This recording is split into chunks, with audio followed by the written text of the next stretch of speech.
और इस वक्त की अहम खबर मुंबई से आपको दे दें। गैंगस्टर रवि पुजारी को मुंबई लाया गया है।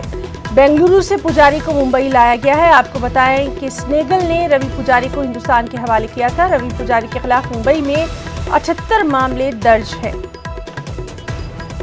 तो अहम खबर, गैंगस्टर रवि पुजारी को बेंगलुरु से मुंबई लाया गया है। स्नेगल ने रवि पुजारी को हिंदुस्तान के हवाले किया था।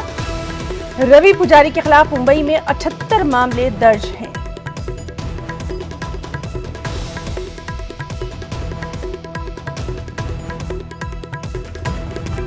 और सीधे रुख करेंगे मुंबई में मौजूद हमारे साथी प्रशांत पांडे का। प्रशांत, बेहद अहम खबर, गैंगस्टर रवि पुजारी को मुंबई लाया गया है। क्या कुछ अहम तफसीलात उसके ताल्लुक से इस वक्त?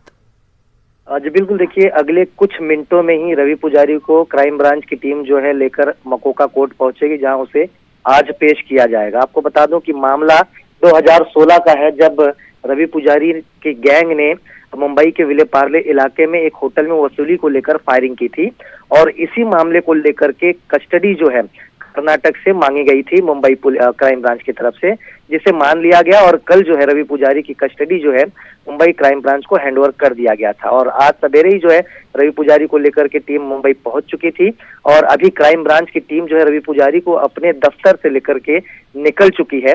अगले कुछ समय में उसे मुंबई के मकोका कोर्ट में पेश करेगी, जहां पर कि उसकी रिमांड मांगी जाएगी और आगे की जांच की जाएगी। देखिए, ये पहला मामला है जिसे लेकर के उसकी कस्टडी मांगी गई है, लेकिन मुंबई में बात की जाए तो अब तक 78 से ज्यादा मामले रवि पुजारी के ऊपर दर्ज हो चुके हैं। और इस फायरिंग वाले मामले में जिसकी बात की जा रही है, जिस चीज को लेकर के उसकी कस्टडी ली गई है, इसमें इसके पहले भी 7 आरोपी गिरफ्तार हो चुके हैं जो इसके साथी हैं। आज इसे अदालत में पेश किया जाएगा और इसकी रिमांड मांग करके आगे की जांच की जाएगी। बहुत बहुत शुक्रिया प्रशांत आपका तमाम तर जानकारी के लिए। अहम खबर से मुताल्लिक तमाम तर तफसीलात लगातार हम अपने नाज़रीन को देते रहेंगे।